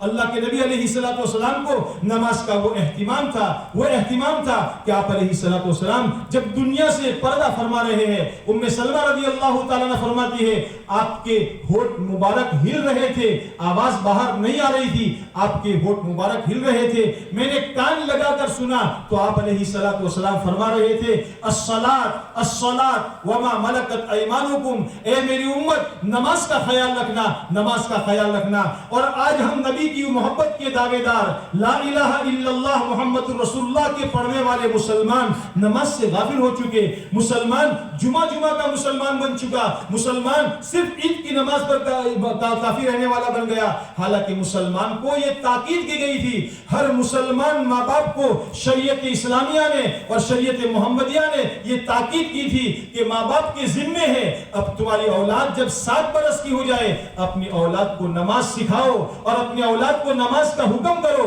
آج ہماری 7 برس کی اولاد بغیر پاجامے کی پھرتی ہے، اس کو سطر کا ہی ٹھکانہ نہیں ہے۔ میرے دوستو جہالت کی انتہا ہو گئی، کیا جہالت ہے ہماری، کیا مسلمان، کیا اسلامی زندگی، ہم نے اپنے آپ کو کیا جانا ہے میرے دوستو؟ ہم مسلمان ہیں، مسلمان کو دنیا میں رہنے کا، پہننے کا، جینے کا سلیقہ پیارے نبی علیہ السلام نے بتایا ہے، اور ماں باپ کو یہ حکم دیا گیا ہے جب تمہاری اس اولاد 10 برس کی ہو جائے تو نماز نہ پڑھنے پر مارو اور مار کر ان کو نماز پڑھاؤ۔ حالانکہ 10 سال کے بچے پر نماز فرض نہیں ہوتی، لیکن اس کو عادی بنانے کے لیے، نماز کا عادی بنانے کے لیے ماں باپ کو یہ تاکید دی گئی کہ ماں باپ اپنے اولاد کو نماز کا حکم کرے۔ میرے دوستو نماز کو اپنے گھروں میں زندہ کرو، نماز کو اپنے گھروں میں زندہ کرو، نوافل گھروں میں پڑھنے والے بنے، اور میرے دوستو فرض نمازیں مسجدوں کے اندر میں اہتمام سے زندہ کرنے والے بنے، ہماری ماں بہنوں کو نماز کی تاکید کرنے والے بنے، گھر کے اندر میں فضائل کی تعلیم کرنے والے بنے کہ جس کے ذریعے سے ہمارے بچوں کے سامنے، ہماری عورتوں کے سامنے صحابہ کی زندگی کے واقعات آئے۔ فضائل اعمال وہ کتاب ہے جس کتاب کے اندر میں بتایا گیا ہے ایک مسلمان کو زندگی کیسے گزارنی چاہیے، ایک مسلمان کیسا ہوا کرتا ہے، مسلمان کی آخرت کی فکر کیسی ہوا کرتی ہے، مسلمان کی زندگی میں دنیا سے بے رغبتی کیسے ہوا کرتی ہے، مسلمان کیسے اپنے وعدے کو پورا کرنے والا ہوتا ہے، مسلمان اپنی جان اور مال کو اللہ کی نسبت پر کیسے لگانا والا ہوتا ہے، مسلمان اللہ کے دین کی خاطر کیسی تکلیفیں برداشت کرنے والا ہوتا ہے، مسلمان کے بچے کیسے تھے، مسلمانوں کی عورتیں کیسی تھی، یہ واقعات میرے دوستوں کتاب میں بتائے گئے ہیں۔ اپنے گھروں میں فضائل اعمال کی تعلیم کر کے اپنے گھر کے بچوں بڑوں کے اندر میں عمل کا شوق پیدا کرے۔ ہاں جب تک بار بار عمل کی ترغیب نہیں دی جائے گی ہمارے گھروں میں عمل کا شوق پیدا نہیں ہوگا، اور جب عمل کا شوق پیدا ہو جائے گا ہمارے گھر کی مائیں بہنیں نمازوں کے ذریعے سے اپنے مسائل کو حل کروانے والی بنے گی، پھر وہ اپنے شوہروں کو تنگ نہیں کرے گی، اپنے شوہروں کو تنگ نہیں کرے گی۔ وہ جو مسئلہ آئے گا، بچہ بیمار ہو گیا، گھر میں اناج ختم ہو گیا، گھر میں پانی نہیں آ رہا ہے، تو سب سے پہلے وہ اللہ کی بندی مصلی بچھا کر اللہ کے سامنے ہاتھ پھیلا کر اپنا دامن پھیلا کر اللہ سے مانگنے والی بنے گی۔ پھر ان ماؤں کے ذریعے سے دین اپنے بچوں کی زندگیوں میں آئے گا، یہ مائیں اپنے گھروں کے اندر میں تہجد کا اہتمام کرنے والی بنے گی، راتوں میں اٹھ کر جب رات کے اندر میں دنیا ساری سوئی ہوئی ہوتی ہے اس وقت میں وہ مائیں اپنے گھروں میں نمازوں کا اہتمام کر کے گرم گرم آنسو بہانے والی بنتی ہے، بچہ بلک کر اٹھ جاتا ہے، میری ماں کیوں رو رہی ہے، ماں کی سینے سے چمٹ جاتا ہے، میری ماں بتا تجھے کیا ہے، کیا سر میں درد ہے، کیا پیٹ میں تکلیف ہے، کیا بخار آیا ہے، ماں تو کیوں روتی ہے؟ اس کو دیکھ کر بچہ بھی رونے لگتا ہے۔ ماں کہتی ہے بیٹا نہ میرے پیٹ میں درد ہے نہ میرے سر میں درد ہے، میرے دل میں ایک درد ہے، میرے بیٹے اللہ نے ہمیں دنیا میں چند دن کے لیے پیدا کیا ہے، کل قیامت کے دن اللہ ہم سے حساب لے گا، ہر انسان سے پوچھے گا میرے بندے میری بندی میں نے تجھے دنیا میں 40 50 سال 60 سال کی زندگی دی تھی، تو تو کیا کر کے آئی ہے؟ بیٹا تجھے بھی مرنا ہے، مجھے بھی مرنا ہے، میں میری قبر میں جاؤں گی، تو تیری قبر میں جائے گا، میں محنت کر رہی ہوں، میں اللہ کے سامنے اس لیے روتی ہوں کہ میری قبر جنت کا باغ بن جائے اور حشر کے میدان میں اللہ میرا حساب کتاب آسان کر دے، اور میں اس لیے روتی ہوں تاکہ اللہ ہمیشہ کی جہنم سے بچا کر اللہ ہمیں جنت میں داخل کر دے۔ بیٹا کپڑوں کا ملنا کامیابی نہیں ہے، بیٹا نئے بنگلے میں رہنا کامیابی نہیں ہے، بیٹا اصل کامیابی تو یہ ہے کہ اللہ ہم سے راضی ہو جائے، اللہ ہم کو پسند کر لے۔ وہ بیٹا بھی اپنی ماں کی زندگی کو دیکھ کر ویسے زندگی گزارنے والا بنتا ہے۔ ہم اپنے پچھلے اسلاف کے ولیوں کی زندگی کو دیکھیں، بایزید بستانی رحمت اللہ علیہ، حضرت خواجہ معین الدین چشتی اجمیری رحمت اللہ علیہ، حضرت خواجہ نظام الدین اولیاء رحمت اللہ علیہ، حضرت شیخ صابر کلیری رحمت اللہ علیہ، جتنی دنیا میں اولیاء گزرے ہیں ان کی ماؤں نے تربیت کی تھی، جس تربیت کے نتیجے میں ان بچوں کے اندر میں بچپن سے ولایت اندر میں پیدا ہو گئی تھی، وہ اللہ کو پہچاننے والے بن گئے تھے، اللہ کی مان کر زندگی گزارنے والے بنے تھے۔ انہوں نے دنیا میں بڑی بڑی فیکٹریاں اور بڑے بڑے کارخانے قائم نہیں کیے تھے کہ آج ان کے دنیا سے گئے ہوئے 700 سال ہو گئے، 500 سال ہو گئے، آج بھی دنیا ان کی قبروں پر جا رہی ہے اور ان کی عقیدت اور ان کی محبت اپنے دل میں لیے ہوئے ہیں۔ کس بنیاد پر؟ کس بنیاد پر؟ کیا ان کے دنیا میں بڑی بڑی فیکٹریاں تھی؟ کیا ان کے سونے چاندی کے ڈھیر تھے؟ کیا ان کے پاس دنیا جمع ہو کر کے آئی تھی اس لیے؟ نہیں میرے دوستو، انہوں نے اپنے آپ کو اللہ والا بنایا تھا، انہوں نے اپنے آپ کو آخرت والا بنایا تھا، انہوں نے اپنے آپ کو مرنے سے پہلے مرنے کی زندگی کی تیاری کا سامان تیار کر لیا تھا۔ اس لیے اللہ تعالیٰ نے لوگوں کے دلوں میں ان کی محبوبیت پیدا کر دی۔ برسوں بیت جانے کے بعد بھی آج لوگوں کے دلوں میں ان کی عقیدت ہے۔ میرے دوستو، ان اولیاء کرام کی زندگی ہمیں سبق دیتی ہے۔ ہم ماں باپ اپنے اولاد کی صحیح تربیت کرنے والے بنے، اپنے گھروں میں تعلیم کا حلقہ قائم کر کے اپنے بچوں کو سمجھانے والے بنے۔ بیٹا نماز کیا ہے، بیٹا زکوٰۃ کیا ہے، بیٹا ماں باپ کی خدمت کرنے سے کیا ملتا ہے، بیٹا پڑوسی کو یعنی اچھا سلوک کرنے پر کیا ملتا ہے، اور پڑوسی کے ستانے سے اللہ کتنے ناراض ہوتے ہیں۔ اللہ کے نبی علیہ السلام نے کتنی بڑی بڑی وعیدیں بتائی ہے، ورنہ اگر ہم اپنے پڑوسی کے حقوق بچوں کے سامنے نہیں بتائیں گے تو بچہ گھر میں کیلا کھا کر اپنے کیلے کا چھلکا پڑوسی کے گھر کے سامنے پھینکے گا، ہاں اپنے گھر کا کوڑا کر پڑوسی کے گھر کے سامنے پھینکے گا۔ گھر کی ماں بہنوں کے اندر میں اگر پڑوسی کے حقوق کا خیال نہیں ہوگا تو گھر کا گندا پانی پڑوسی کے آنگن میں ڈالیں گے، لیکن اگر گھر دل میں یہ خیال آیا، اللہ کے نبی علیہ السلام نے پڑوسی کے بارے میں کتنی بڑی تاکید فرمائی ہے۔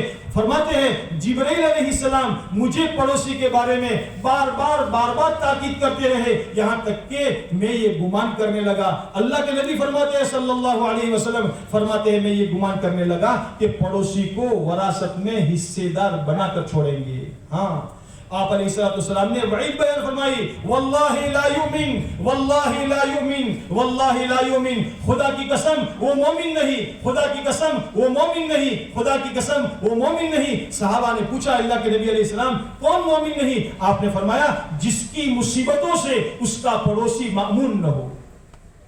ہمیں پڑوسی کے حقوق بتائے ہیں، چاہے پڑوس میں کوئی رہتا ہو، مسلمان ہو یا کوئی غیر، ہر ایک پڑوسی کے حقوق اللہ کے نبی علیہ السلام نے بتائے ہیں۔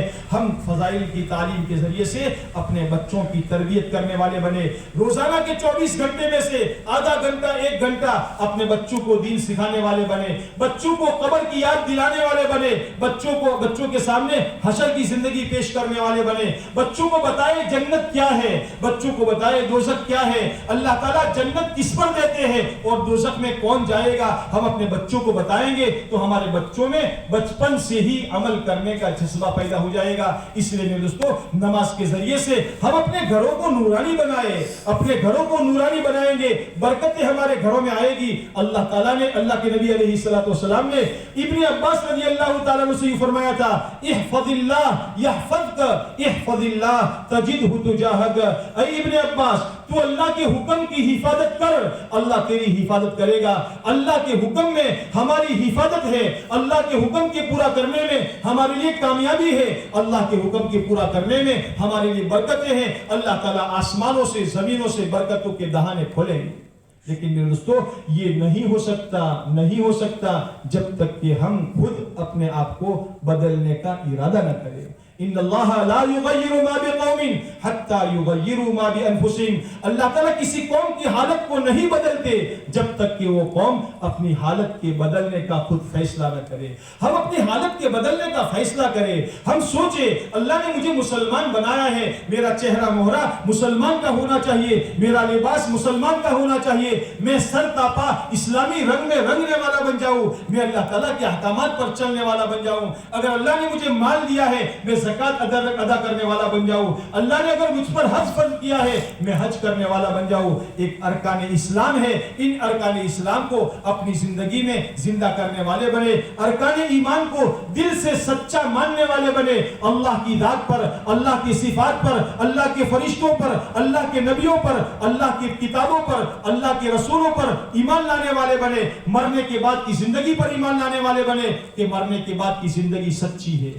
یہ شیخ چلی کی باتیں نہیں ہے کہ مر جائیں گے اور پھر دوبارہ اللہ زندہ کرے گا اور پھر ہر ایک کا حساب لے گا. نہیں, قرآن کریم میں اللہ کا فرمان ہے یا ایھا الناس ان وعد اللہ حق فلا تغرنکم الحیات الدنیا ولا یغرنکم باللہ الغرور. اے دنیا کے انسانوں, اللہ کا وعدہ سچا ہے, اللہ کا وعدہ سچا ہے. ایک جگہ اللہ تعالیٰ فرماتے ہیں یا ایھا الناس اتقوا ربکم واخشوا یوما لا یجزی والد عن ولدہ ولا مولود هو جاز عن والده شيئا ان وعد الله حق فلا تغرنكم الحیات الدنیا ولا یغرنکم باللہ الغرور. اے لوگوں, اللہ سے ڈر کر زندگی گزارو. یہ مت سمجھو میں چھپ چھپا کر کچھ کر رہا ہوں. نہیں, اللہ سے ڈرو, اللہ دیکھ رہا ہے.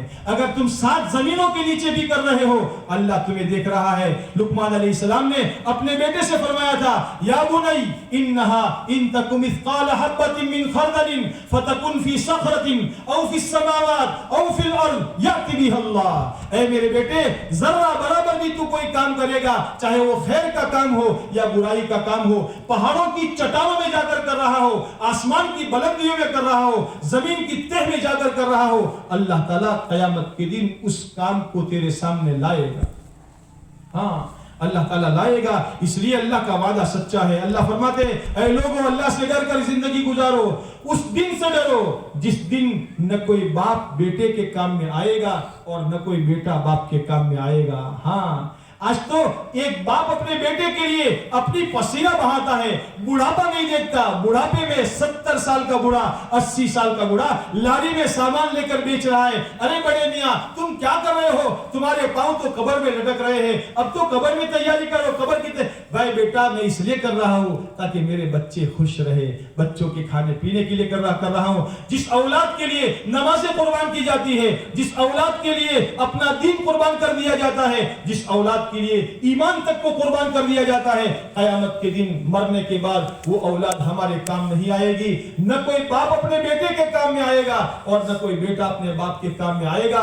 یاد رکھو ان وعد اللہ حق, اللہ کا وعدہ سچا ہے. فلا یغرنکم باللہ بالحیاء, اللہ تعالیٰ فرماتے ہیں تم کو دنیا کی زندگی دھوکے میں نہ ڈالے اور شیطان تم کو دھوکے میں نہ ڈالے. یہ مت سمجھنا ابھی تو جوانی ہے, ابھی تو زندگی ہے, ابھی تو مال کی ریل پیل ہے. ہاں میرے دوستو, دنیا میں آنے کی ترتیب ہے. پہلے دادا آئے تھے, پھر باپ آئے, باپ کے بعد بیٹا, بیٹے کے بعد پوتا آتا ہے. آنے کی ترتیب ہے, جانے کی کوئی ترتیب نہیں ہے. دادا موجود ہوتے ہیں گھر میں اور پوتے کا جنازہ گھر میں سے نکلتا ہے. اس لیے بتانے میرے دوستو ہماری موت کب آ جائے, مرنے سے پہلے مرنے کی تیاری کر لے. مرنے کے بعد کی زندگی آرام کی زندگی ہے, مرنے سے پہلے کی زندگی کام کی زندگی ہے, بندگی کی زندگی میں ہے زندگی ہے. اگر بندگی کے زمانے میں, اگر ہم نے کام کے زمانے میں کام کر لیا تو آرام کے موقع پر, آرام کے مقام پر آرام ملے گا. اور اگر کام کی جگہ کام نہیں کیا تو آرام کی جگہ آرام نہیں ملے گا. دنیا اللہ نے کام کی جگہ بنائی ہے, دنیا اللہ نے بندگی کی جگہ بنائی ہے, اور مرنے کے بعد کی زندگی یہی اللہ تعالیٰ نے آرام کی جگہ بنائی ہے. جس نے دنیا میں اللہ کی بندگی کرتے کرتے کرتے ایمان پر جمتا رہا, جمع رہا, حالات آئے لیکن حالات کے اندر میں ادھر ادھر اپنے پاؤں کو ڈگمگایا نہیں, جمع رہا, اللہ کے حکم پر جمع رہا, نبی پاک علیہ السلام کے طریقے پر جمع رہا. دنیا ادھر ادھر کی آندھیاں دنیا میں چلتی رہی لیکن یہ مسلمان اپنی حالت پر جمع رہا. تو اللہ تعالیٰ ایسے مسلمان کے بارے میں قرآن کریم میں فرماتے ہیں ان الذین قالوا ربنا اللہ ثم استقاموا, ایمان لانے کے بعد ایمان پر جمے رہے, حالات کے جھکڑ آتے رہے لیکن مسلمان ایمان پر جمع رہا, نماز پر جمع رہا, زکات پر جمع رہا, نیکی پر جمع رہا, خیر کے کاموں پر جمع رہا اور اسی حال میں اس کی موت آ گئی تو اللہ تعالیٰ فرشتوں کو خوشخبری دے کر اس مرنے والے انسان کے پاس بھیجتے ہیں اور فرماتے ہیں اللہ تعالیٰ اللہ تخافوا ولا تحزنوا وابشروا بالجنة التي كنتم توعدون. اے دنیا سے جانے والے میرے بندے, آگے کا خوف مت کر اور پیچھے کا غم مت کر, آگے قبر کا, حشر کا, حساب کا خوف مت کر, پیچھے بیوی کا, بچوں کا, کمائی کا, دکان کا غم مت کر. اللہ تعالیٰ فرماتے ہیں وَأَبْشِرُوا بِالْجَنَّةِ الَّتِي كُنْتُمْ تُوعَدُونَ, اس جنت کی بشارت حاصل کر لے جس جنت کا اللہ تعالیٰ نے تجھ سے وعدہ فرمایا تھا. پھر فرشتے کہیں گے ہم تمہارے ساتھ ہیں, یہ مت سمجھنا کہ تم اکیلے ہو, ہم دنیا میں بھی تمہارے ساتھ تھے, یہاں بھی تمہارے ساتھ ہیں, قبر میں تمہارے ساتھ رہیں گے. اور اللہ تعالیٰ فرمائیں گے میرے بندے تو نے دنیا میں اپنے من کی چاہتوں کو خوب قربان کیا تھا, تیرا جی چاہتا تھا فجر کے وقت میں میٹھی نیند سوتا رہو, نماز بعد میں جا کر پڑھ لوں گا, لیکن تو نے اپنے نفس کی چاہت کو قربان کیا اور فجر کے اندر میں مؤذن کی آواز سن کر مسجد کے اندر میں آیا اور مسجد میں نماز کے لیے آیا. تو نے جماعت کا اہتمام کیا, جماعت کی نماز کا اہتمام کیا, اس لیے کہ نماز گھروں میں نہ ادا کرے, فرض نماز گھروں میں ادا نہ کرے, فرض نماز کے لیے مسجدیں بنائی گئی ہے. اللہ کے پیارے نبی علیہ السلام نے جماعت کے اہتمام کی تاکید فرمائی اور یہ فرمایا میرا یہ جی چاہتا ہے کسی کو میری جگہ مصلی پر نماز کے لیے کھڑا کر دوں اور میں ان لوگوں کے گھروں کو آگ لگا دوں جو بغیر کسی مجبوری کے گھروں میں نماز پڑھ لیتے ہیں. آپ علیہ السلام نے اپنی بیماری کے زمانے میں عملی طور پر امت کو یہ سبق سمجھایا کہ آپ علیہ السلام چل نہیں پا رہے ہیں, پاؤں جما نہیں رہے ہیں. دو صحابہ کے کندھے پر آپ نے ہاتھ رکھ کر آپ علیہ السلام اپنے کمرے سے, اپنے گھر سے مسجد میں اس حال میں تشریف لے گئے کہ آپ کے پاؤں مبارک زمین پر گھسیٹ رہے تھے, گھسٹ رہے تھے اور آپ علیہ السلام اس حال میں مسجد میں تشریف لے گئے اور آپ نے جماعت کے ساتھ نماز ادا کی. آپ کا یہ عمل بتا رہا ہے اگر کوئی بیمار ایسا بیمار ہے کہ اگر پاؤں گھسٹ کر بھی مسجد میں جا سکتا ہے تو مسجد میں جا کر فرض نماز ادا کرنے والا بنے. آپ علیہ السلام نے ہمیں یہ تاکید کی تیری من کی چاہتوں کو تو نے قربان کیا تھا, اس لیے آج تیرے لیے ہماری طرف سے یہ اعزاز اور انعام ہے وَلَكُمْ فِيهَا مَا تَشْتَهِي أَنفُسُكُمْ وَلَكُمْ فِيهَا مَا تَدَّعُونَ. اے میرے بندے اب تیرا جو جی چاہے گا تجھے ملے گا اور تو جو مانگے گا وہ ملے گا. جنت کے اندر میں ہمیشہ ہمیشہ اللہ تعالیٰ داخل کریں گے, جوانی دیں گے, لا يبلى ثيابهم ولا يفنى شبابهم. جنت کے کپڑے کبھی پرانے نہیں ہوں گے اور جنت کی جوانی کبھی ختم نہیں ہوگی. اور ایسے اللہ تعالیٰ پھل عطا فرمائیں گے لا مقطوعۃ ولا ممنوعہ, وہ کبھی کم نہیں ہوں گے اور ان سے کوئی روکنے والا نہیں ہوگا. دن بدن اللہ تعالیٰ نعمتوں میں اضافہ کرتے جائیں گے اور اللہ تعالیٰ ہر جنتی کو اپنی جنت کی بادشاہت عطا فرمائیں گے. ہر جنتی اپنی جنت کا بادشاہ ہوگا, بہت بڑا ملک کبیر اللہ تعالیٰ اسے عطا فرمائیں گے. یہ کس بنیاد پر ملے گا؟ یہ دنیا میں بندگی کے ساتھ زندگی گزارنے کی بنیاد پر ملے گا. اور اگر میرے دوستو من کی چاہت پر چلا, نماز پڑھی نہ پڑھی, دین پر چلا نہ چلا, دین کی محنت کی نہ کی, جو من میں آئے کرتا رہا, اگر اسی حال میں چلا اور اللہ کو ناراض کر دیا, موت سے سکرات موت سے اللہ کی ناراضگی کے اثرات اس پر آنے شروع ہو جائیں گے. ہاں اللہ کی ناراضگی کے اثرات آنے شروع ہو جائیں گے. جب اس کے جنازے کو لے کر جا رہے ہوں گے تو وہ اپنی اس زبان سے جس کو انسان اور جنات کے سوا سب سنیں گے یہ کہے گا ارے تمہارا ناش ہو جائے مجھے کہاں لے کر جا رہے ہو, تمہارا ناش ہو جائے مجھے کہاں لے کر جا رہے ہو. نیک آدمی ہوگا تو نیک آدمی کہے گا قدمونی قدمونی, ارے جلدی چلو جلدی چلو, اس لیے کہ اس کو جنت نظر آ رہی ہے. اور وہ جو برا آدمی ہوگا جس نے دنیا میں من کی چاہت پر زندگی گزاری تمہاری ہوگی تو یہ کہے گا تمہارا ناش ہو جائے تو مجھے کہاں لے کر جا رہے ہو. قبر میں اس کو رکھا جائے گا. ابھی قبر میں دفن کرنے والے 40 قدم دور نہیں ہوئے ہوں گے کہ عذاب اس کے قبر کے اندر میں آنا شروع ہو جائے گا. منکر نکیر کے سوال میں یا حسرتا، ہائے افسوس، ہائے افسوس، مجھے معلوم نہیں ہے دین کیا ہے، رب کیا ہے، میرے نبی کون ہے، نہیں جانے گا. اس پر قبر کے اندر سے ہی سختیاں شروع کر دی جائے گی. اللہ تعالیٰ ان سختیوں سے، ان عذابوں سے ہماری حفاظت فرمائے. ہمارے پیارے آقا محمد الرسول اللہ صلی اللہ علیہ وسلم آخرت کے بینا تھے. آپ نے جنت کے احوال کو دیکھا تھا، آپ نے دوزخ کی مصیبتوں کو اپنی آنکھوں سے دیکھا تھا، دوزخ کے عذاب کو دیکھا تھا. اس لیے اللہ کے رسول صلی اللہ علیہ وسلم یہ فرماتے تھے واللہ واللہ لو تعلمون ما اعلم لضحکتم قلیلا ولبکیتم کثیرا. خدا کی قسم آخرت کے جو حالات میں جانتا ہوں اگر وہ تم جاننے لگو تو تم دنیا میں ہنسنا کم کر دو اور رونا زیادہ کر دو. اپنی بیویوں کے ساتھ بستروں پر لذتیں اٹھانا چھوڑ کر جنگلوں میں چلاتے ہوئے نکل جاؤ. لیکن اللہ تعالیٰ نے آخرت کے حالات کو مخفی رکھا ہے. لیکن پیارے نبی علیہ الصلوۃ والسلام نے خبر دی ہے، یہ سچی خبر ہے. آپ علیہ الصلوۃ والسلام تمام سچوں کے سچے ہیں اور آپ علیہ السلام کی سچی خبر ہے. اس لیے دوستو موت سے پہلے موت کی تیاری کرنا بہت ضروری ہے. ورنہ اگر اللہ کی ناراضگی پر چلے گئے اور اگر جہنم کا فیصلہ ہو گیا تو میرے دوستو جہنم کوئی نانی کا گھر نہیں ہے. بڑا سخت قید خانہ، بڑا سخت عذاب اور بڑی سخت مصیبت کی جگہ ہے. ایک مرتبہ اللہ کے رسول صلی اللہ علیہ وسلم مدینے کے نواح میں اپنے صحابہ کے ساتھ جا رہے تھے. ایک دم سے دھم کی آواز آئی. آپ نے صحابہ سے فرمایا تم نے یہ آواز سنی؟ صحابہ نے عرض کیا اللہ کے نبی ہاں بڑی سخت آواز تھی. آپ علیہ السلام نے فرمایا جہنم کے اوپر کے کنارے سے ایک پتھر جہنم میں پھینکا گیا تھا. آج 70 سال پورے ہونے کے بعد جہنم کے تلئے میں نیچے پہنچا ہے اور نیچے زمین پر نیچے پہنچا ہے. جس کی آواز آئی ہے، جس کی اونڈائی، جس کی گہرائی 70 سال کی مسافت اس سے زیادہ ہے.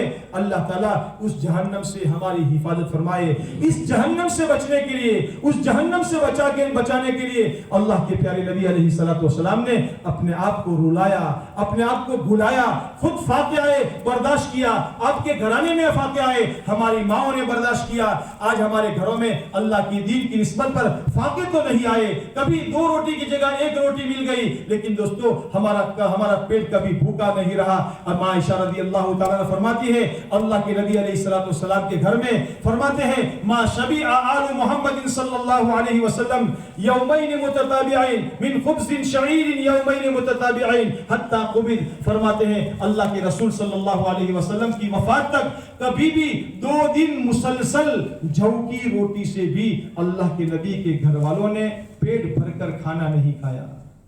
کس بنیاد پر؟ حالانکہ اللہ کی طرف سے آفر دیا جا رہا تھا اے محمد صلی اللہ علیہ وسلم اگر آپ فرما دیں تو ہم آپ کے لیے مکے کے پہاڑ سونے کے بنا دیں. لیکن کامیابی سونے چاندی میں نہیں ہے، کامیابی اللہ کے دین میں ہے. آپ علیہ السلام نے اپنے پورے گھرانے کو قربان کیا. اپنی لخت جگر فاطمہ رضی اللہ تعالیٰ عنہ آپ علیہ السلام نے ان کی تکلیفوں کو گوارا کر لیا، ان کی مصیبتوں کو گوارا کر لیا. گھر میں تشریف لے گئے. حضرت فاطمہ رضی اللہ تعالیٰ عنہ کمزوری کی وجہ سے پیٹ کمر سے لگا ہوا ہے، آنکھیں اندر میں گڑ گئی ہے. آپ علیہ السلام اپنے باپ کو دیکھ کر آنکھوں میں آنسو بھرائے. آپ علیہ السلام نے حضرت فاطمہ سے فرمایا بیٹی فاطمہ کیا حال ہے؟ کہنے لگی ابا جان پہلے تو صرف بھوک تھی، اب تو بھوک بھی ہے اور دکھ بھی ہے، بیماریاں بھی ہے. یہ کہتے ہوئے آنکھوں میں آنسو آ گئے. اللہ کے نبی علیہ السلام نے حضرت علی سے یہ نہیں فرمایا علی تم میری بیٹی کی خبر نہیں رکھتے، جماعتوں میں جاتے رہتے ہو، تقاضوں پر چلتے رہتے ہو، دین کا کام کرتے رہتے ہو، گھر میں خبر نہیں رکھتے. یہ نہیں فرمایا بلکہ اپنی بیٹی سے فرماتے ہیں اما ترضینی ان تکونی سیدۃ نساء اہل الجنہ. بیٹی کیا تو اس بات پر راضی نہیں ہے ان تکلیفوں کے بدلے میں اللہ تجھے جنت کی عورتوں کا سردار بنائے گا. میرے دوستو اللہ کے دین کی نسبت پر آنے والے مجاہدوں کو ہم برداشت کرنے والے بنے، اللہ کے دین کی نسبت پر آنے والی تکلیفوں کو برداشت کرنے والے بنے. دین سیکھنے کے لیے جان مال کو لے کر اللہ کے راستے میں نکلے، اپنی استعدادیں اپنے جذبات کو قربان کرے، اپنی استعدادوں کو لگائے تاکہ ہم دین کو سیکھنے والے بنے، سمجھنے والے بنے. نقل و حرکت کے ذریعے سے ہماری زندگیوں میں دین آئے گا. ہم اپنے گھروں میں واپس آئیں گے، اپنے بچوں کو اپنے گھر والوں کو دین سکھائیں گے اور دھیرے دھیرے تدریجی طور پر اللہ تعالیٰ ہمیں ذریعہ بنائے گا، عالم کے انسانوں کی ہدایت کا اللہ میں ذریعہ بنائے گا، اور دھیرے دھیرے اللہ تعالیٰ دنیا کے اندر میں دین کو زندہ کرے گا، ایمان کو زندہ کرے گا، ایمانداری کو زندہ کرے گا۔ دنیا میں اللہ تعالیٰ ایمانداری کو زندہ کریں گے، امن کو زندہ کریں گے، اللہ تعالیٰ دنیا میں سلامتی کو زندہ کریں گے۔ اس کے لیے اللہ تعالیٰ نے اس زمانے میں دعوت و تبلیغ کی ایک مبارک محنت عطا فرمائی ہے۔ یہ محنت میرے دوستو یہ پارٹی بنانے کی محنت نہیں ہے، یہ ممبر بنانے کی، یہ سب یہ بنانے کی محنت نہیں ہے کہ جیسے دنیا میں دوسری تنظیمیں ہوتی ہے اس کے ممبر بنائے جاتے ہیں، بھائی تم ہمارے ممبر بن جاؤ، تم ہمارے ممبر بن جاؤ۔ یہ میرے دوستو ممبر بنانے کی محنت نہیں ہے، یہ تو ہماری ذمہ داری ہے۔ ہم سب محمد صلی اللہ علیہ وسلم کی امت میں پیدا ہوئے ہیں، ہمارا کام اپنی ذات سے اللہ کے دین پر چلتے ہوئے اللہ کا دین دنیا کے بسنے والے سارے انسانوں کی زندگی میں زندہ ہو جائے۔ اس کے لیے غریب اپنی غربت کے ساتھ، مالدار اپنی مالداری کے ساتھ، جس کے پاس جو صلاحیت ہے اپنی ان صلاحیتوں کے ساتھ اللہ کے دین کی محنت کرنے والا بنے، تاکہ اللہ تعالیٰ اس کو دنیا میں خیر کا ذریعہ بنا دے، اور اللہ کے دین کی نسبت پر اپنے کاروبار کو، اپنے بیوی بچوں کی ترتیب بنا کر ہم ان کو چھوڑنے والے بنے۔ اللہ ضائع نہیں کرے گا۔ جس نے بھی اللہ کی نسبت پر اپنے کاروبار کو اور اپنے بیوی بچوں کو اللہ کی نسبت پر چھوڑا ہے ترتیب بنا کر، اللہ نے اس کو ضائع نہیں کیا۔ اور اللہ کے نبی علیہ السلام کا وعدہ ہے، جو آدمی من ترک شیئا للہ عوضہ اللہ خیرا منہ، جو اللہ کی نسبت پر کسی چیز کو چھوڑے گا اللہ تعالیٰ اس کو بہتر چیز اسے عطا فرمائیں گے، اللہ تعالیٰ اسے خیر عطا فرمائیں گے۔ صحابہ نے اللہ کی دین کی نسبت پر بہت کچھ چھوڑا تو اللہ نے صحابہ کو ضائع نہیں کیا، بلکہ تھوڑی سی مدت میں اللہ تعالیٰ نے دنیا کو برکت والی بنا کر صحابہ کرام کے قدموں میں ڈال دیا۔ اسی کے نقش قدم پر اگر ہم اور آپ چلیں گے تو جیسے اللہ تعالیٰ نے نبیوں کو، صحابہ کو اور صحابہ کے بعد تابعین اور اولیاء کرام کو کامیاب کیا، اللہ تعالیٰ ہمیں بھی اسی طرح کامیاب کریں گے۔ اس کے لیے میرے دوستو ہر مسلمان سے یہ صدا لگائی جاتی ہے، ہر مسلمان کے سامنے یہ آواز لگائی جاتی ہے، ہر مسلمان اپنی زندگی میں دین کو سمجھنے سیکھنے کے لیے 4 مہینے اللہ کے راستے میں لگائے۔ 4 مہینے اللہ کے راستے میں جائیں گے، اللہ کے دین کے ماحول میں رہیں گے، مسجد کے ماحول میں رہیں گے، صبح سے شام تک، شام سے صبح تک اللہ سے ہونے کو بولیں گے، اللہ سے ہونے کو کہیں گے۔ اللہ تعالیٰ ایمان ہمارے اندر میں پیدا کرے گا، اعمال زندگی میں زندہ ہوں گے۔ انشاءاللہ 4 مہینہ لگا کر صحیح طریقے سے 4 مہینہ لگا کر واپس آئیں گے، پچھلی زندگی سے توبہ کر کے آئیں گے، آئندہ نئی اچھی زندگی گزارنے کا عزم کریں گے، تو اللہ تعالیٰ ہمارے لیے